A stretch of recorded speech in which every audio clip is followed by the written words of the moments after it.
Today we will discuss about an important chapter of modern history, advent of Europeans. Advent of Europeans, right? The main question is that why these Europeans came to India? Why these Europeans came to India, कि ये Europeans Bharat में क्यों आए?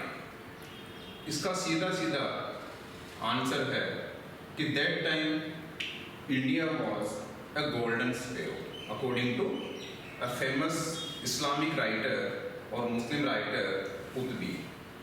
India was a golden sparrow. उस समय India एक golden sparrow था और ये किसने कहा? ये कुतबी ने कहा. According to Qutbi that time India was a golden sparrow.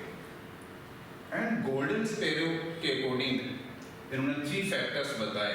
Like there are 3 important factors were responsible for golden sparrow. First one is natural resources, कि इंडिया में उस समय प्रचुर मात्रा में संसाधन थे. इंडिया नेचुरल रिसोर्सेज के अकॉर्डिंग काफ़ी रिच था. Second one is monsoon. Monsoon India के अंदर एक काफ़ी इम्पोर्टेंट रोल प्ले कर रहा था और आज भी कर रहा है. And third one is surplus economy. Surplus economy और फर्टाइल लैंड्स. इंडिया के अंदर उस समय फर्टाइल लैंड भी थी और इंडिया की इकोनॉमी सरप्लस. मींस कि जितना इंडिया के अंदर प्रोडक्शन हो रहा था, जितना इंडिया के अंदर कंजम्पशन हो रहा था उससे ज़्यादा प्रोडक्शन था. मींस प्रोडक्शन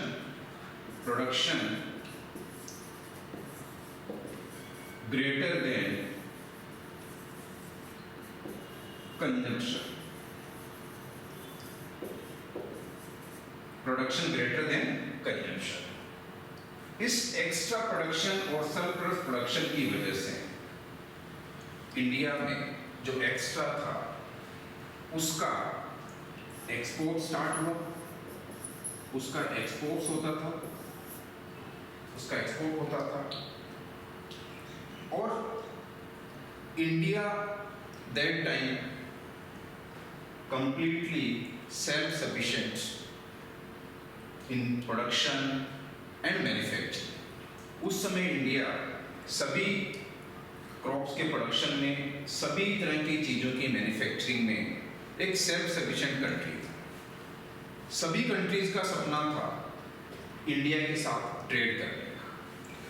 बट प्रॉब्लम ये थी कि उन कंट्रीज के पास इंडिया को देने के लिए बुलियंस के अलावा और कुछ नहीं था.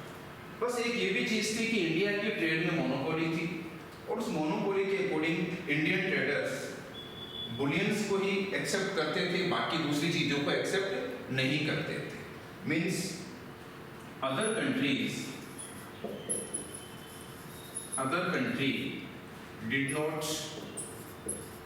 did not have anything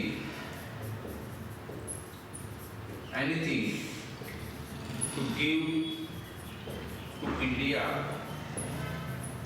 except bullions. और बुलियंस में इंक्लूड था सिल्वर एंड गोल्ड. तो बुलियंस के फॉर्म में इंडिया के अंदर सिल्वर और गोल्ड आ रहा था. मींस यहाँ तक क्लियर हो गया कि फर्स्ट था कि इंडिया में यूरोपियंस क्यों आए. उसकी पीछे सबसे इम्पोर्टेंट रीजन था कि उस समय इंडिया गोल्डन स्पेरो था. और किसने कहा? कुतबी ने कहा. तो गोल्डन स्पेरो के लिए 3 इंपॉर्टेंट चीजें मैंने बताई आपको. First is natural resources. India natural resources के अकॉर्डिंग काफ़ी इम्पोर्टेंट था। मॉनसून एक इम्पोर्टेंट पार्ट प्ले कर रहा था इंडिया के अंदर, एंड इंडिया की इकोनॉमी और फर्टाइल लैंड थी, सरप्लस इकोनॉमी थी, प्रोडक्शन कंजम्पशन से ज़्यादा था।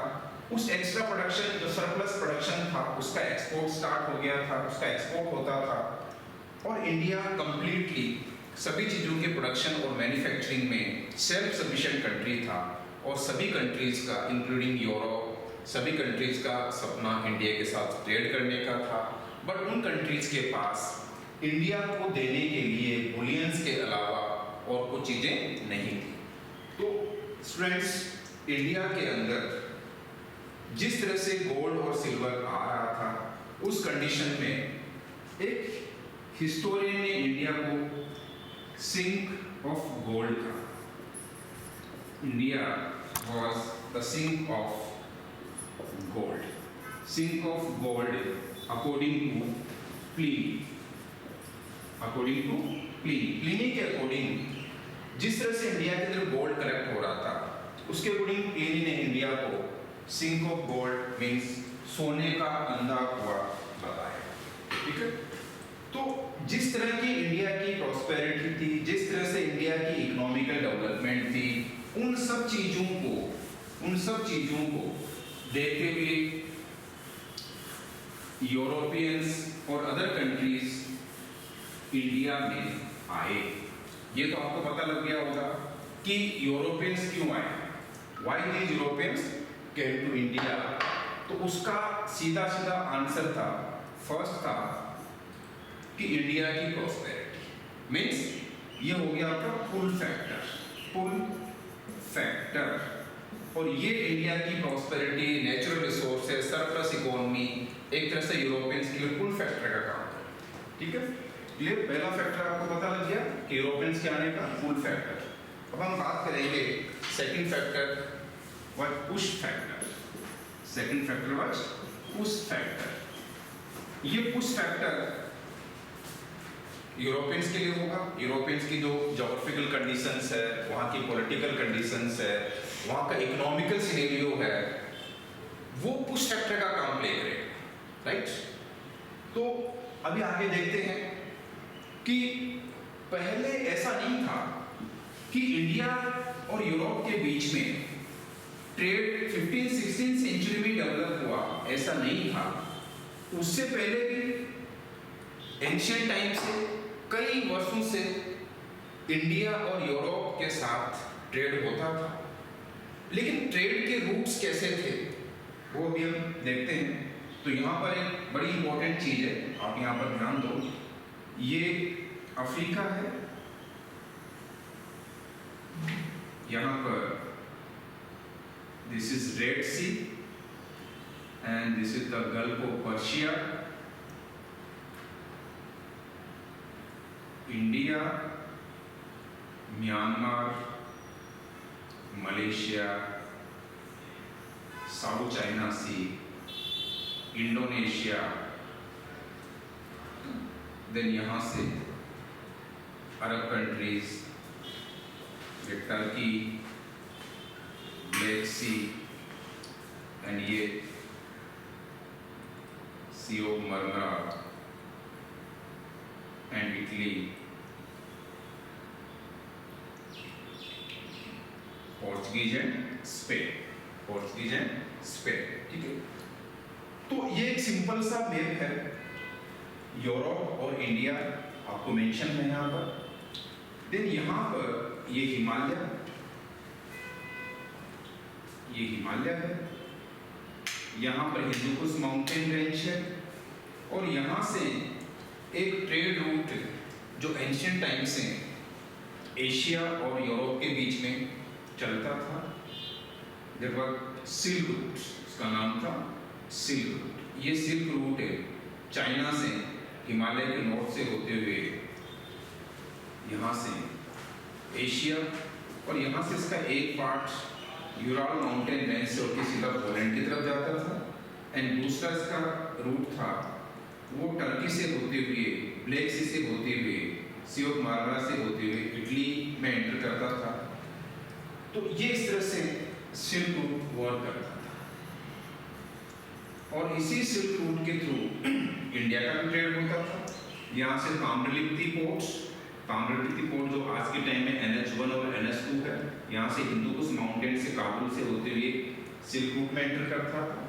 दूसरा पार्ट केरल से यहाँ से एंटर करता था, जहाँ से स्पाइसेस यहाँ से एक्सपोर्ट होते थे, ये इसके अंदर मर्ज होता था। तीसरा यहाँ से भरूच गुजरात से, और ये भी इस रूट के अंदर मर्ज होता था। इस तरह से इंडिया के बंगाल, केरला और गुजरात के रीजन से डिफरेंट रूट्स के थ्रू ये रूट्स सिल्क रूट में मिलते थे, और इस तरह से यहाँ से सामान यूरोप के मार्केट में एंटर करता, ठीक है।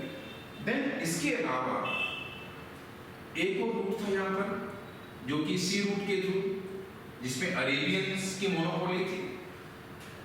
यहाँ से कोचीन से होते हुए रेड सी, और यहाँ से भरूच से होते हुए ये इसके अंदर मर्ज होता था। और रेड सी के थ्रू यहाँ से ये एक लैंड पार्ट था, जहाँ पर अराउंड 146 किलोमीटर का ये एक ट्रैक था, लैंड पार्ट था, जहाँ पर आज के टाइम में सुएज कैनाल। तो यहाँ से ये लैंड रूट के थ्रू फिर ओशन के अंदर जाते थे, और यहाँ से ये इटली, वियना और ग्रीस तक ये गुड्स एक्सपोर्ट होती थी। तो ये सिंपल से रूट्स हैं, बट यहाँ पर एक और चीज देखो, यूरोप के maximum countries 40 degree north latitude के नॉर्थ में है। यूरोप के मैक्सिमम कंट्रीज की अगर आप ज्योग्राफिकल कंडीशन देखोगे, ज्योग्राफिकल लोकेशन देखोगे, तो maximum country around 35 to 40 degree north latitude या उसके ऊपर है। और यहाँ पर जनरल सा टेम्परेचर, और अगर आप नॉर्थ में जाओगे, खास करके रशिया या डेनमार्क, इंग्लैंड, यहाँ पर विंटर के टाइम में टेम्परेचर -40 डिग्री तक चला जाता है, -40 डिग्री तक टेम्परेचर रहता है। उस कंडीशन में इन लोगों को मेनली नॉन-वेज के ऊपर डिपेंड होना पड़ता है, क्योंकि वहाँ पर मोस्टली जो नॉन-वेज के बेसिस पे ही इनको रहना पड़ता है। और नॉन-वेज में भी खास करके उसमें जब तक स्पाइसेस का यूज़ नहीं करेंगे वो टेस्टी नहीं होता था। तो इसीलिए उसको टेस्टी बनाने के लिए ये लोग इसमें स्पाइसेस का यूज़ करते थे। और स्पाइसेस कहाँ से आते थे? स्पाइसेस वर्ल्ड में या तो इंडिया के केरला या यहाँ से इंडोनेशिया, और ये लॉन्ग आइलैंड यहाँ पर जंजीबार यहाँ से इंडिया से, और जावा सुमात्रा, इन 3 जगह से स्पाइसेस का एक्सपोर्ट होता था यूरोप को, ठीक है। इसी तरह से सिल्क भी एशिया से, कॉटन भी एशिया से यूरोप में जाती थी। तो completely European countries completely depends on Asian countries.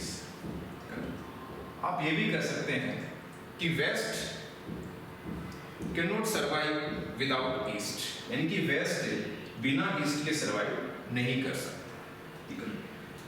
तो एक तो यहाँ की जो ज्योग्राफिकल कंडीशन से टेम्परेचर है वो इनके लिए पुश फैक्टर का काम कर रहा था। सेकंड, उसके बाद एक नई डेवलपमेंट होती है यहाँ पर इस रीजन के अंदर अरब्स और इस्लाम का राइज होता है, राइज ऑफ इस्लाम का राइज होता है। और यहाँ पर अराउंड 15th सेंचुरी में इस पार्ट में टर्की में यहाँ पर टर्क्स का राइज होता है। और 1453 में टर्की कैप्चर्ड बाय टर्क्स, और टर्की के अंदर जो मेन और इम्पोर्टेंट सेंटर था, जो कि ट्रेड सेंटर था, एशिया एंड यूरोप को कनेक्ट करता था, कॉन्स्टेंटिनोपल,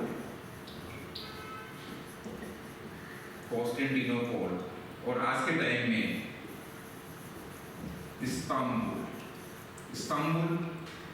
तो इसके ऊपर टर्क्स का कब्जा हो जाता है, और यहाँ से ये लैंड रूट्स के थ्रू ट्रेड कंप्लीटली ब्लॉक हो जाता है। अब यहाँ से जब लैंड सी रूट के थ्रू, इन रूट्स के थ्रू ट्रेड होता था, तो यहाँ से अरब्स के थ्रू काफ़ी ज़्यादा टैक्सेस लिए जाते थे, यहाँ से भी थोड़ा बहुत ट्रेड होता था, तो यहाँ से भी काफ़ी ज़्यादा टैक्सेस लिए जाते थे या कंप्लीटली बंद कर दिया गया हो। उस कंडीशन में अगर कोई चीज़ यहाँ से ₹1 में, यहाँ से ₹1 में खरीदी जाती थी, तो यूरोप की मार्केट में पहुँचते पहुँचते वो ₹50 और ₹100 और ₹150 तक भी उसके चार्जेस लिए जाते थे। ₹150 तक उसके चार्जेस होते थे। मीन्स आप देखो कि 100-150 गुना चीज़ों के यहाँ पर दाम बढ़ जाते हैं। तो यूरोपियन लोगों के लिए उन चीज़ों को खरीदना काफ़ी मुश्किल नहीं था, उनके लिए इम्पॉसिबल भी हो गया। तो ये कुछ फैक्टर्स थे। मीन्स एक तो कॉन्स्टेंटिनोपल का रूट क्लोज होना, वहाँ की जोग्राफिकल कंडीशंस के अकॉर्डिंग स्पाइसेस की डिमांड यूरोपियन मार्केट में कंपलसरी था, प्लस यहाँ से लेवीज हेवी टैक्सेस के थ्रू चीज़ें काफ़ी कॉस्टली थी। तो ये सभी फैक्टर्स एक तरह से पुश फैक्टर का काम कर रहे थे। किसका? पुश फैक्टर का काम कर रहे थे यूरोपियंस के लिए। तो ये दोनों चीज़ें क्लियर हो गई आपकी कि यूरोपियंस को इंडिया में क्यों आना पड़ा। तो there are 2 important factor, first is push factor, ठीक है ना, push factor, and second is first is pull factor and second is push factor. India act as a pull factor and European countries and their geographical, economic and political situation act as push factor, right? तो ये तो थी regions. अब उसके बाद इनकी मजबूरी थी कि किस तरह से लैंड रूट के अलावा अब सी रूट के थ्रू इंडिया में ट्रेड के लिए आया जाए, सी रूट के थ्रू इंडिया में ट्रेड के लिए आया जाए। उसके लिए सबसे पहले स्टेप लिया यहाँ से पोर्तुगीज और स्पेनिश कंट्रीज, बिकॉज का रीजन था देन 15th सेंचुरी में यूरोप के अंदर जिस तरह से रेनेसां की स्टार्टिंग हुई, साइंटिफिक डेवलपमेंट की स्टार्टिंग हुई, नई नई इन्वेंशंस हुई, यहाँ पर काफ़ी सारी चीज़ें, काफ़ी सारे इंस्ट्रूमेंट की लाइक यहाँ पर इन्वेंशंस हुए, काफ़ी सारी चीज़ें बनाई गई। इवन यहाँ पर मैप कार्टोग्राफी की डेवलपमेंट हुई, मैप बनाए गए, ग्लोब का फॉर्मेशन हुआ, ठीक है ना।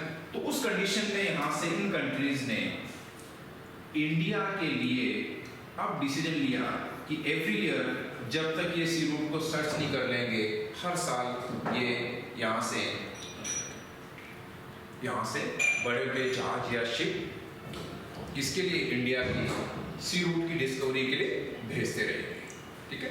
तो इसीलिए सी रूट के लिए इन्होंने ट्राई किया और अल्टीमेटली सबसे पहले Bartholomew Dias cape town means cape of good hope तक पहुंचा और लास्ट में वास्को डी गामा 1498 में कालीकट पोर्ट पे पहुंचा, ठीक है।